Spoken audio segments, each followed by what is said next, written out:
Arratsalde onta ongi etorri badugu zenbait histori. Kirola zein den referentziala denok badakigu ongi. Baina gaur entzun behar ditugu beste kontu bat edo bi. Euren besotaz sointaz zangotan izan hainbat kategori. Ta nola lantzen duten euskeraz, min gaina den gia hori.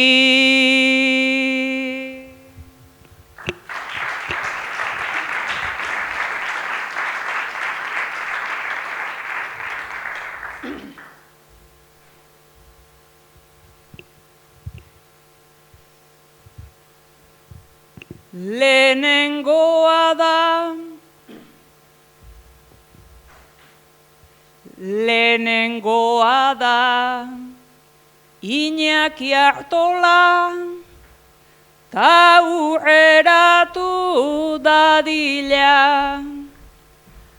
Frontoian ez da makala baino, hizketan ere abila. Autua sendo egiten duna, argia eta humila. Dena elebiz eman beharrean, dena aiata papila.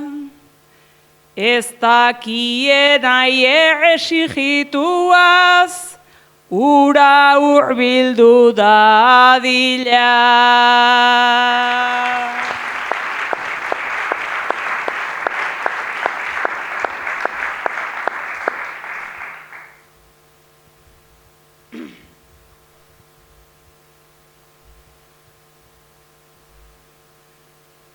Maialen txorraut baino, gorago nor daba, goizero jokatzen du bere olimpiada.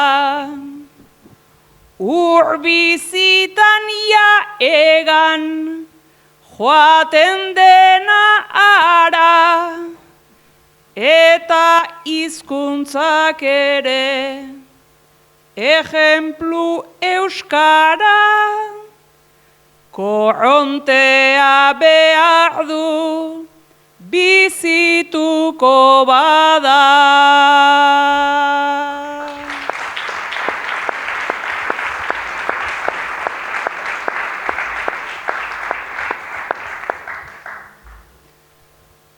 Futbola euskeraz aitzen gendun guk lehenago, gaur beinta Movistar nagusi zeharo. Monstroien artean gogo eta ao, Maita Neurbietaren ahotsa hor dago, gola kantatu behar areo zenago, gola kantatu behar areo zenago.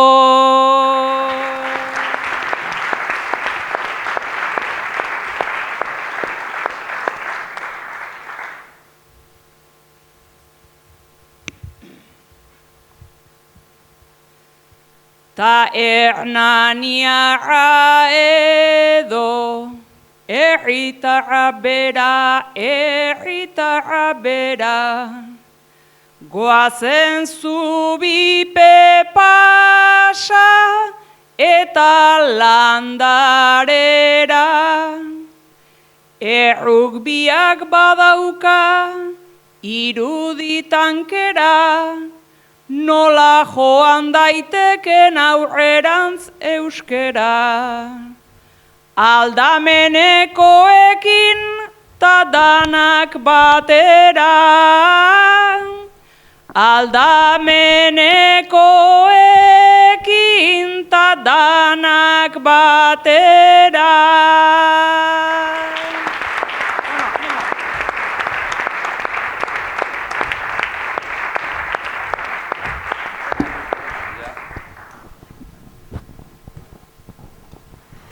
Arratsalde on guztioi, Maialenek egindako aurkezpen hau da gero gutxi dugu esateko agian. Halako aurkezpenik ziurrenik ez zenuten askotan topatuko, aurkezpenik behar ez duten horiek, begira gaurkoan ze aurkezpen ederra izan duten. Hasteko eta behin azaldu nahi dizuet guk baditugula galdera batzuk beraientzat, nola ez? Baina zuei ere eman nahi dizuegula galderak egiteko tartea. Badakigu batzuetan kosta egiten dela, mikrofonoa hartu eta hortik galderak egitea. Horregatik badituzu hor paper batzuk eta poligrafo batzuk, idatzi eta guk irakurriko ditugu lasai ederrean, bale? Bueno, hasteko galdetu nahiko nizueke zuentzat hizkuntza hitzak zer esan nahi duen? Bueno, nahi behidea galdetuzu eta horratzen pentsatzen egon naiz, filosofia ikaslea naiz, ni, urte asko amaizkit, asko luzatzen naizait karrera. Eta ze alukeri edan, filosofia ikasle bati, hola, zuzen jendaurren galdetzea, zer dan hizkuntza behantzako, ez da? Da bai esango nuke hizkuntza netzako badala, beti oso presente egondan gauz bat, jakin min handie sortu izan ditena, alderdi askotatiken, segura asko euskaldune, segura asko ez, seguru euskaldune izatek hortan zerikusi edukiko dula, eta bai pentsatzet, klasen edozin alderditatik ere, hizkuntza gai ateatzen danen, adibidez, badao alor oso bat, hizkuntzan filosofia deitze zaiona, aztertzen dana, pentsamentuk hizkuntzakin zer ikusi dauken, hizkuntzak zertaino eragiten digun mundua ulertzeko garaian, ez da, ez tegulako xagu batek bezala begiratzen realidadea, baizik eta gizaki batek bezala, eta gizaki batek bezala diogunean, zertaino hizkuntza den egituretatik, eta politikan ebai, adibidez, nik uste hizkuntzan gaia ateatzen danero, ja jartzen naizela, pixka seietik altxabearren, da ja atento, ez da, adibidez, politika gaietan, da beste, pentsatzen dut, beste klase batzutan, beste balore batzu importantzia emango dien bezala, nik behintzat eta bauket, pentsatzet Euskalduno konpartituko deula hori, arreta hori, Grezian elkartu bazien gizarte hartan, izango zala ideal jakin batzungatik eta bar, baino hizkuntzak ere zerikusi bat edukiko zula, ez da, eta orduan beti izan da, oso presente edukiten gauz bat, alde askotatik, jakin min handie sortu izan ditena, eta oso presente beti nire bizitzan, ez da egin nola esan. Bueno, pentsatzen dut besteak ere izango duzuela zer esana, baina eharra bota diguzu hasteko, Iñaki. Maialen?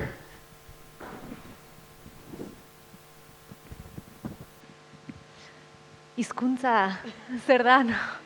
Ez da galdera, erresa. Komunikatzeko tresna, baina komunikatzeko tresna baino gehiago da, ez? Hizkuntzari esker,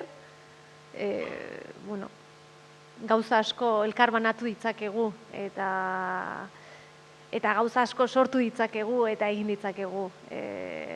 Oso konplexua iruditzen zait, hizkuntza zer dan galdetzea. Eta horretan, guretzat, niretzat ere oso berezia, ez? Hizkuntza zein dan, nire hizkuntza zein dan, ez? Euskera. Eta, nik uste dut oso berezi egiten gaituena, ez? Eta, hizkuntza hori, gaizki tratatzen deguna, gure hizkuntza. eta askotan duda asko sortzen dizkitenak, ez? Eguneroko bizitzan. Nola zuzendu, ez? Hasiera batean norbaiti edo euskera zuzendu, ez zuzendu, talde batean gaudenean, ulertzen ez duen jendeak dagonean, beti ere, duda asko sortzen zaizkit hizkuntzaren inguruan, baino baita ere harrotasun puntua, ez? Euskera nire ama hizkuntza izatearena eta munduan zehar gure hizkuntza errespetuz tratatzea eta ezagutaraztea. Guk zuei gehiegi galdetua begia esan, euren autua euskara izena jarri genion ekitaldi honi. Zuen autua euskara izan da?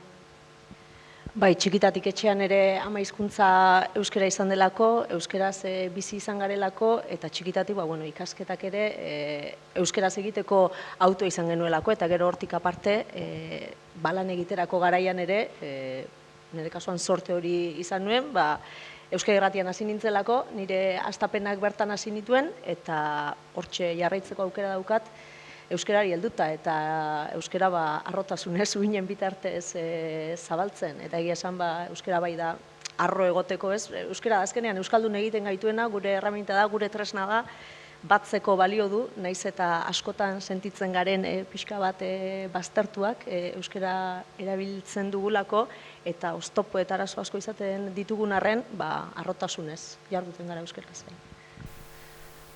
Ederrak bota dizkizute, laugarrena izatea egokitu zaizu? Bustanea, mirare esan du bezala, ez azkenean hizkuntza da komunikatzeko tresna bat. Zorionez euskaldunak elean hitzakea, ez gutxinez bi hizkuntza bak du. Zorionez oso hitzarrez, eta zorionez. Eta, komentatu una... Nire kasuan ama hizkuntza gaztelera izan da, gutxian. Beti eskertuko diet, beti bizitza osoan nire gurasoei ikastolan sartzea garai horietan, 1978an, aspaldi eta zeuden moduan, eta azkenean giro erdaldunean murgilduta gehien bat, azkenean aurrera egitea autua da, eta hizkuntza, gure hizkuntza azkenean identitatea ematen dugu mundu osoan, askotan gertatuko zitzaigun gehienei. Ez euskera hitz egiten kuadrian, ez dakit, lekuan, Inglaterran, beste atzerrian, eta ez da, hoize da, rusoa, ez ezaguna, herri txiki bagea, baina, uste dut, ez dakit arro hitza egokia da, baina, uste dut baietz arroen baita eskela guri hizkuntza. Azkenean denbora luze eta hondikan borrokan dabil, bizi irauteko, eta, gure esku dago, nik uste, guztion esku eta aurrera inbar dugu horrekin. Kartelean ikusiko zenuten, hemen gonbidatu paregabeak ditugula, baina sorpresa gehiago ere izango genituela azaltzen genuela, ezta? Lehenengo sorpresa hementxe, nire atzen, azalduko da. Kaixo Hernani, ezer baino lehen, mil esker zuen ekimen eder honengatik, euskera eta kirola. Esango nuke, orain dela gutxi arte, bi hitz horiek oso urrun zeudela elkarrengandik. Eta bere biziko garrantzia dauka ordea, kirolak euskararen bizi berritze prozesuan. Are gehiago, esango nuke une honetan, kirola dela euskararen bizi berritze prozesuak daukan erronkarik eta lehentasunik handienetako bat. Askotan esan izan dugu, eskolak bakarrik ezin duela. Ikeragarri aurreratu dugu, hezkuntza esparruan, oraindik ere hutsune asko balin baditugu ere, eta zer hobetu asko balin badugu ere. Baina ezin dugu ahaztu, 81 inguruan zer nolako egoera zegoen, Euskal Herria hartuta 120 ez ziren iristen euskaraz eskolatzen ziren aurre eta gazteak, eta momentu honetan gure ingurune zabal honetan, esan genezake praktikamente aurre eta gazte guztiak euskara badakitela gutxienez ulertzen dutela. Egoera honetan, askotan esan izan dugu, hori, eskolak bakarrik ezin duela. Eta eskolan egiten den lan horrek, errefortzuak behar dituela eskolatik kanpo. Talentasunak nun jarria ditugu. Batez ere bi esparrutan. Alor sozioekonomikoan, alegia, eskolan ikasten den hori gero lan munduan erabili ahal izateko baldintzak sortu behar ditugula, eta batez ere, aurre eta gaztei dagokienez, esparru ez formalean. Eta esparruaz formala esaten dugunean, zer esaten dugu? Esaten dugu familia, esaten ditugu kultur konsumoak, ikusentzunezkoak, eta esaten dugu aizia. Eta aiziaren barruan, kirolak sekulako garrantzia dauka. Zenbat ordu dedikatzen zaizkio kirolari, zenbat jende ari da kirolaren inguruan. Horregatik, kirola euskalduntzea bere biziko garrantzia du. Imaginatu ezazuen momentu batez, zer izan zitekeen, gaur egun, euskaraz ikasten ari den aur eta gazte guzti horiek bere kirol jarduera oso-osoa euskaraz egingo balute, sekulako aurrera pausua emango genuke. Eta aurrera pauso hori posible da, posible dugu jauzi handi bat ematea kirolaren alorrean, eta horretarako elkarlana eta konpromisoak behar ditugu. Kirolaren inguruan mugitzen garen eragile guztienak. Erakundeak, udalak berezikin, kirol elkarteak, ikastetxeak eta guraso elkarteak, eta gazteak ere, noski. Nik uste guzti horien konpromisoarekin aurrera pauso nabarmenak eman ahal izango genituzkela. Eta bide horretan oso lagungarriak gertatzen zaizkigu, Maialen edo Iñaki bezalako kirolarien adibide egokiak edo Maitane bezalako kazetarien jarduna. Alde horretatik beraz, ea guztion artean, elkarlanean, lortzen dugun kirolan aurrera pauso nabarmenak ematea hurrengo urteetan. Hala bedi, haupak nani.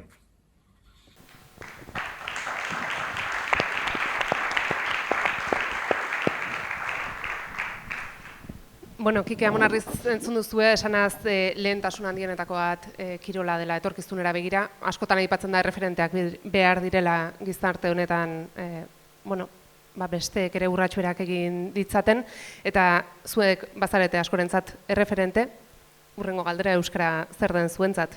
Gero sartuko gara zuen bizipen pertsonaretan, baina euskara, esan duzu hizkuntzak ze garrantzia duen, euskara zer da? Bueno, nire kasun euskara lehen autu hitza aipatu deu, nire kasun gutxi xamarri izan du laututik esango nuke, honik kontuatzen naizela behintzat, etxetik jaso deten gauz bat izan dalako, beti oso euskal giro baten ezitue izan naiz, inguruneare alegi izango da Euskal Herriko ingurune euskaldununetako bat, beti euskeraz, eta alde hortatik netzako izan da zerbait oso naturala, ez da, beti bidea erreztu izan ditena, eta baita ere, beti izan da,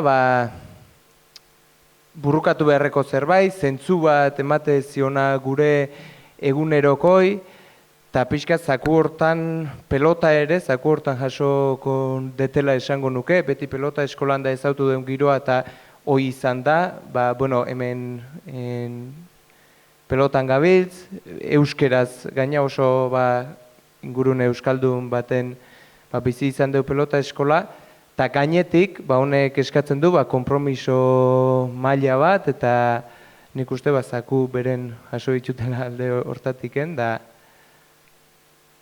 eta hoxe. Maialen. Nile erantzun indet galdera hau, euskera zer dan. Hizkuntzarenarekin hor euskerara pasa naiz eta, lotuta daude.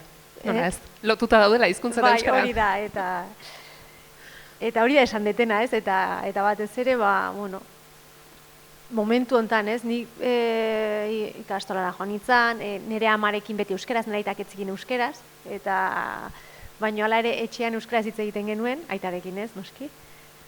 Eta, aitona monekin euskeraz, lagunekin, eta naturaltasun handiz ez, nire bizitza, euskararen ondoan junda, euskeraz ikasi izan dut beti,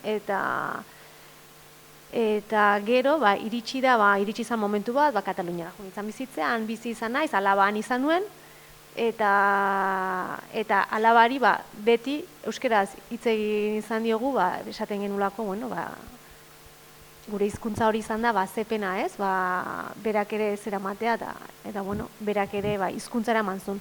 Eta ona bizitzera etorri ginean, lehen urtean etorri ginean, hor hasi zian pixka bat nire zalantza asko eta nire duda asko eta hizkuntzakin, konturatzen nintzalako, hasieran aurra eskolan hasi zanean, nik pentsatzen nuna denak euskaraz hitz egingo zutela, ikastolan euskara hizkuntza nagusia izatean, jende askok ez zula euskaraz erantzuten, eta naiz eta nire alabak euskaraz hitz egin, ez, eta nire alaba txokatuta geratzen zen, nire hasten izan pentsatzen, euskara, bueno, esan duna, ez, aizialdian, aurren aizialdian behintzat, ez dago hain presente. Eta galtzen ari da alde hortatik. Eta bueno, esan nion, anezuk, euskeraz baldin badakite beti euskeraz erantzun. Nik uste dut laguntzeko modua dela, ez? Ikasketak euskeraz egiten ari badia, zuk lagundu egiten diezu, lanak euskeraz egin beharko dituzuelako.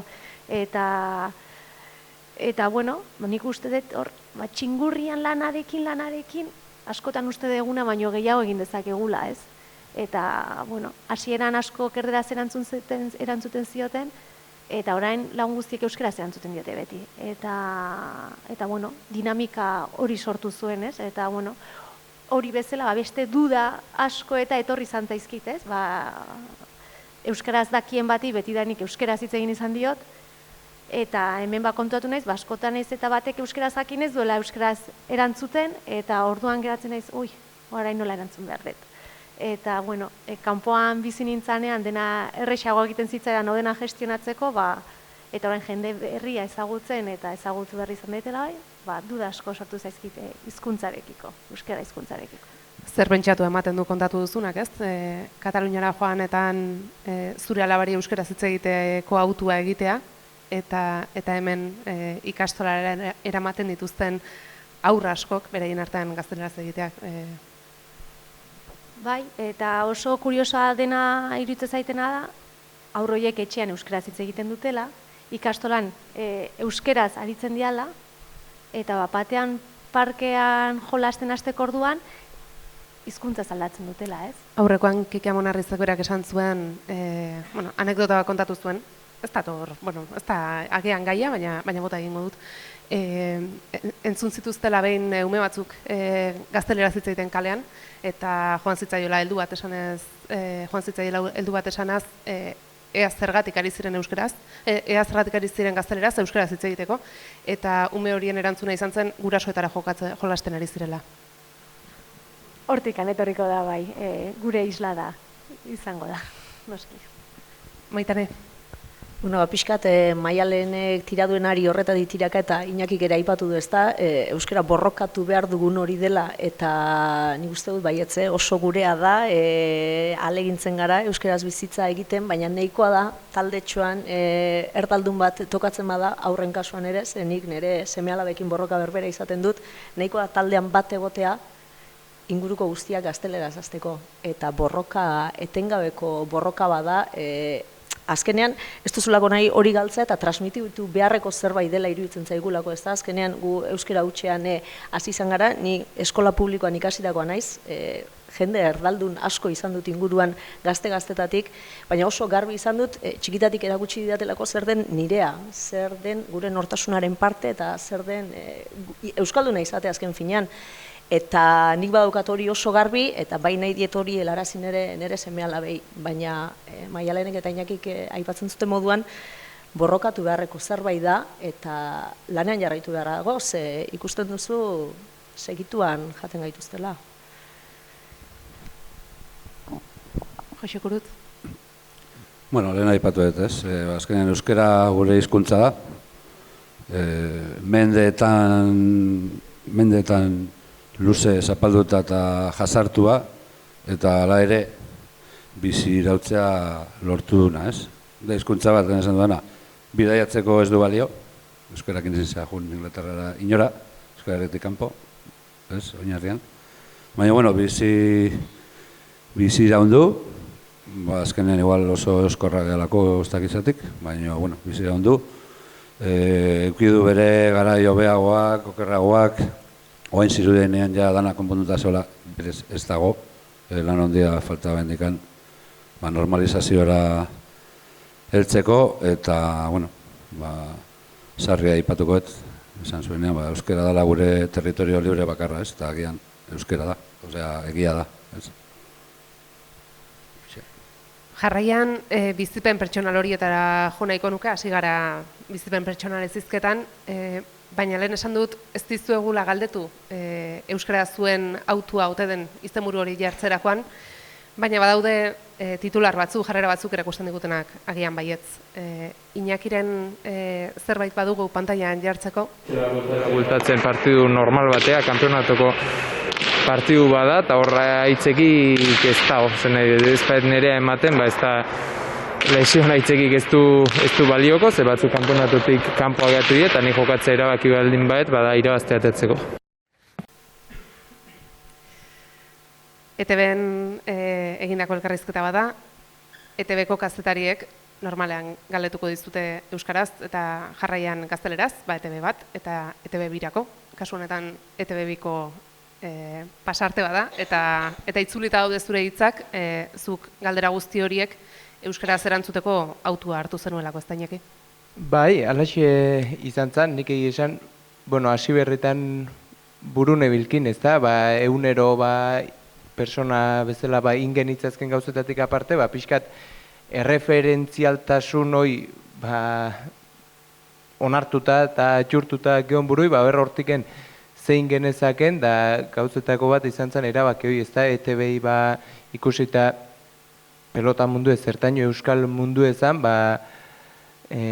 betiko gogo eta ETB bin hori etzala isilatzen, ez da, eta orduan duda eukinun, ze komunikabide denai behida hartu beharko erabaki bazan, etzan, eukinun gogo eta hori, eta azkenen behintzat erabaki nun, ETB-i behintzat, aukera hori edukita gaina azpitituluak jartzekoa telebista izan da, euskeraz hitzetekoa. Gaina izan ginen bi pelotari izan ginen, beste ez dut esango zeintzan, ni guzti nun behai esan nion, gaina elkarrekin hitzein gabe hartu genuen erabakie, eta nik esan nion, posten hau gire animatu izan, eta behak nik guzti nun arrazoi behan gatik, ingoen duela euskeraz, eta behak esan ziten, mote, ja nazkautan eban erdera ziten, beti nervioso eta ikar gaizkitenein da lotxa eta erabakinin gehioen nula ingo.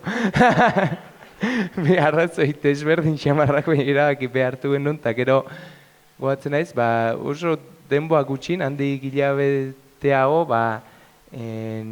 beste kultur munduko jende batek, nola ekimen bat aurrea ateazun, erabaki hause hartuko zuela esan ez, eta talde modun, da horrek egi esan, babes bat izan zen netzako, eta geroztik jarraipena eman diot, ustetu haingoz bakarra naizela, hor nik laun asko dauzket pelotari arten erabaki hau iruditzen zaitena, hartu nahiko luekela, neurri bateaino, iruditzen zait telebista beak ez tala asko laguntzen nahi, beti bestaldea jotzen dulako, ez da, neoneke bizi izan dut momentun baten, igual beti etortze eztan kazetari etorri, eta lan gehixo eskatzen dienez, handiko hemendik diario askoko galdera bat itxendunen grabatzen saiatu eta hue jarri telebizion, da egi esan alde hortatik tristez xamarra izan da, nire partetik esan behar izatea askotan, ez da, ez erabaki hau hartu nun, da favorez, errespetatu, eta pixkat, ez asko, baino pixkat burrukatu beharreko gauza izan da egisa. Maialenen beste bideotxo bat edo badugu ere bai. Maialen, Hola, buenas. Dime. enhorabuena, pero yo no te quiero decir más. Te pido permiso. Ahí tienes a tu niña Ane, que lleva 1 hora que quiere hablar con su mamá. No me extraña. Ay, pobrecita. Ahí la tienes. Habla con ella. Gracias. Anetxu, preciosa. Kaixo. Kaixo, preciosa, zemu zaude. Sinisten dezu, gertatu dena. Ama oso ondo. Eskerrik asko. Bai, eskerrik asko. Jaso dituzuen musuak. Mata, jarrokaztu. Ama, zer? Bai.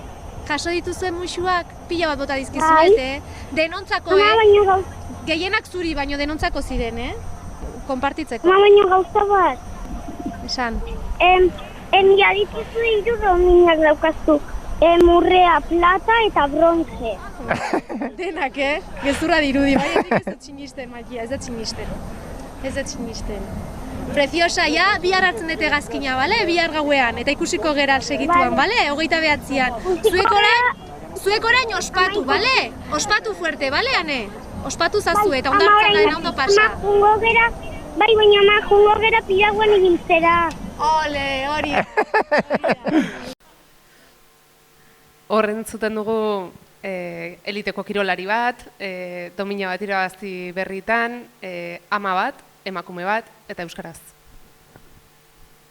Claro, hor telefonoan alaba jartzen diate, berarekin euskaraz hitz egiten dut, lehen esan dizuetan bezala, eta, bueno, hor konversazio bat euki genuen hori bai publikoa izan zen konversazioa, eta... Eta polita. Hola entzun da, bai. Egon ziren horri eginiko kritikak ere, gaur egun sare sozialak dauden garai honetan, bueno, balen ez dakit, tabernan egiten ziren kritikak agian orain publikoagoak dira, eta irakurri genituen ordu hartan, egon zen hori gaizki ikusi zuenik ere. Bai, pertsonak denoa kritikatzeko joera dugu, ez? Eta azken finean, zenbat jendetara iristen dan, zenbat jende egon zen, elkarrizketa hori ezer ulertu gabe, eta bueno, oso erresa da kritikatzea ez. Baina behin pentsatzen jartzen bazea, eta pentsatzen dut norbaitek pertsona hori pentsarazten baldin badio, 2 minututan segituan konturatuko dela ez. Hizkuntza bat baldin badaukagu, eta gainea 2 hizkuntzak direla gureak, ez bat bakarrik, ez bestea bakarrik, eta gainea 8 urteko neskatila batekin, ezin da asko gehiago eskatu, ez? Gaina, bueno, nik ez nuen eskatuan telefonoan jartzea, nik nire telefona daukat eta berarekin hitz egin nahi badet, hor dakat bide zuzena, egia esan da. Hori, behi jarri zuten hor, orduan pentsatzen dut ere pentsatuko zutela, ez?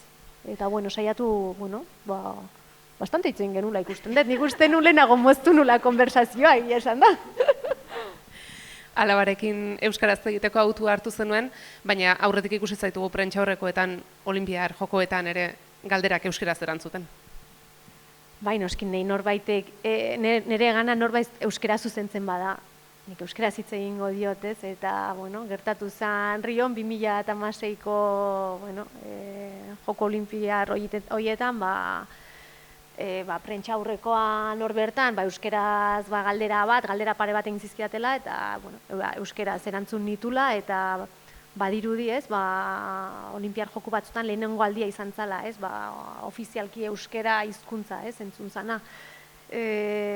Polita izan zen, baina naturaltasun oso zateatako gauza, hemen alabakin, ez, gertatu zen bezala.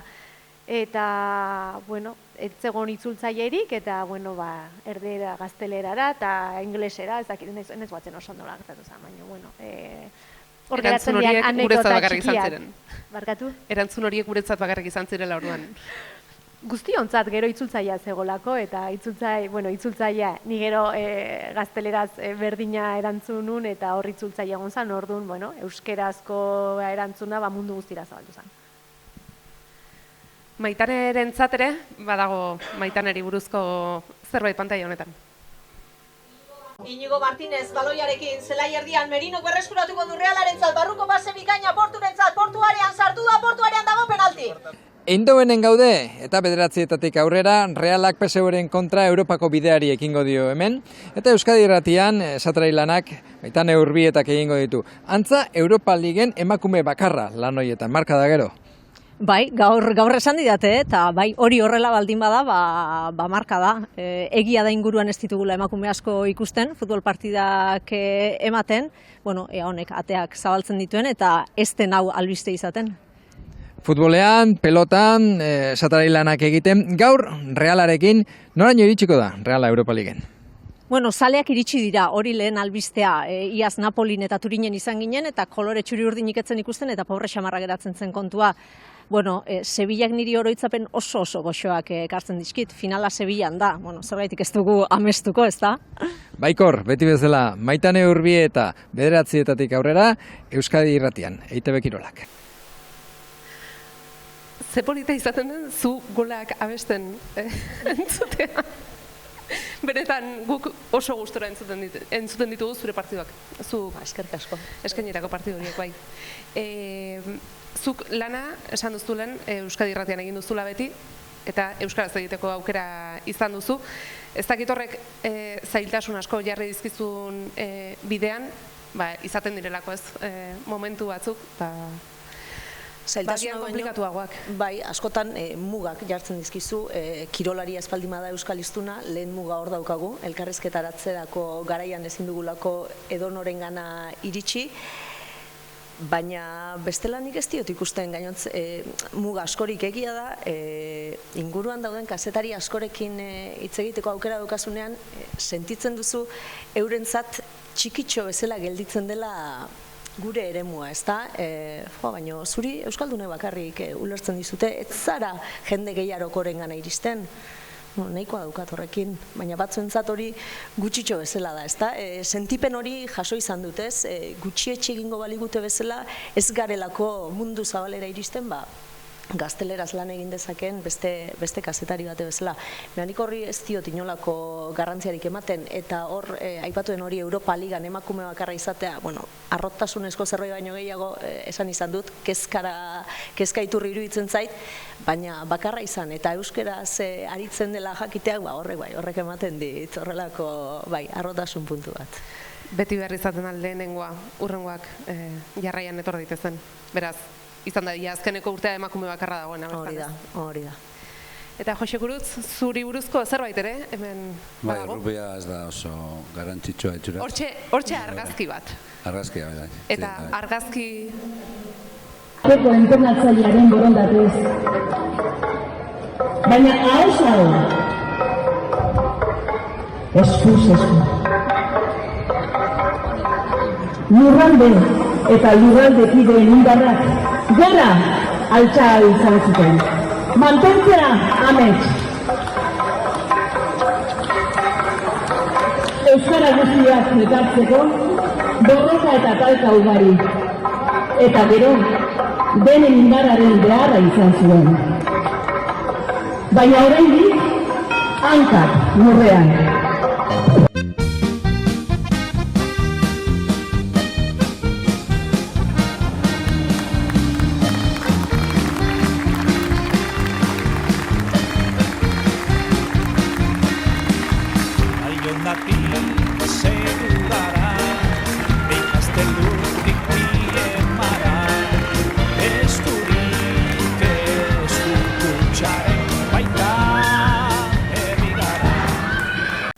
Zuri egin behar dizudan galdera, errugbi taldean ere bazabiltzate euskara sustatu nahian. Zer egiten duzu horretarako? Egunerokoan euskaraz aritu ahal izateko, zertan zabiltzate? Pues, alde hon guztia. Ez da erresa. Nik goratzen dut Hernanen iberez altzatarra naun. Baina Hernanen atorren ditzen edan klubea zeharo erdalduna zan. Zeharo funtzionamentu guztia gaztera zean, iragarkiak, idatzizkoa, ahozkoa. Horda, nik beste aldetik Euskal Herrian euskarazko militantea nintzen, gara joetan ebai, moendikan ebai, baina beste intensia batekin, baina hor gaude. Eta urte, pentsa, ditzen ez 81tik, honea, gaur da eguna klubean euskara batzordea sortuta daukaguna. Horretan lan nahi geha, esan da bezala errexea ez da, baina hainbeste urtetan poliki, lehendakaria naiz, baina urte askotan on naiz zuzendaritzan, eta kirol arduron bezala. Eta jun naiz sartzen, eta gaur da eguna, esan dezakegu, bintzat kluba buru bezala, autua daukagu euskaraz egiteko, publikola begira, batez ere, euskara erakundei begira, gure bogorria euskara hautsez dago. Entrenatzaileekin, lanea gehienak euskalduna dira, baina bakigu herri honetan askotan joera hoi ez, gaztelera jutea, eta batez ere azarretzen gainean, botatzeko juramento eta gaztelera pasatzen geha. Eta horretan geha lanean, ez da geroko galdera bazan, igual horretzen ez, baina horra geha Bera eta udaletxekin batera ez metodologia aplikatzen, azkenean da kirola eta euskera entrenatzaileen kontzientziazioa eta saiatzen batez ere eskolako gazteekin entrenamenduak euskera zeramaten eta hortan ez. Eta hortaz aparte, ez dakit bitxia da nera, baino askotan arazo gehienak eukitzen ditugu komunikabideekin. Eta nik hori adibidez amorroa handia ematen dit telebistan, ez dakit behin hau igual elkarreztatu naute, baina irratiz desente, eta beti, Onda Zero, ez dakit ditzen izunean Mundo Deportivo eta hauek, ezkenean gaztelera zin barezutan, nik ezken mediotan mina handia ematen dit gaztelera hitz egitea, eta ez dakitan edotan, baina justo oain zelaia urumea gainezka indonean eta goldea ondanean, segituan etorri esan telebistako, ez dakit, etorri esan Mediaset, ez dakit, eta ETV bi etorri esan. Loan, karo, hangoen dela, eskatu ziaten baitz batzuk ematea, salatu edo, eta esan egon, nik euskal mediotan euskera zeiten nola bakarrik, eta batez ere ETV-ekin. Eta, bueno, hor geundela denbora, eta azkenean beste insistitzen, eta nik azkenean bat hortan, ez dakit, haul gehan o beharrak eskatzen digun, eta zanen, bueno, hau ere salatu behar du, porque daramagu urte, goldekin, ezin altxaburua, eta zanen, bueno, gaztelera zein, venga, bota bi galdera, eta listo. Pues, ez dakit, zena, ibiliko zan hortik, elkarrizketain baseanean kamaran fokoa izorratu zan, eta orduan ez genuen egin. Eta zaino, mira, libratu naiz. Eta zaino, ja. Eta azkenean ez nun gaztelera zegit. Eta, mira, nabaritu nun, ez dakit, holako... Lasaitu hartu. Lasaitu, bai. Ze, ostena, neon hor, vuelta, kago, esan behar dut, esan behar. Eta, mira, hor zehola, izan zen, osea, minutu bat edo lehenago, izorratu zen fokoa eta ziguten sartu. Eta, bueno, pues, ez den mesua bota, baina bintzat, ez da gaztelera zegin. Eta, bitxu. Lasai geratu zinen. Bai, oso lasai. Eskerrak fokoari. Gero deitu ninduten berriz, bai bazan, ez batzen ja, osteguna ostirala, pues, osteguna, gero ostiralean berriz, da bere ingo enun, berriz anean baino, badakizue, esan nion besteari tal, gazteleraz ez nula egingo, eta, bale, bueno, dituko izu gero, eta ja esun ditu. Nor konpon. Bueno,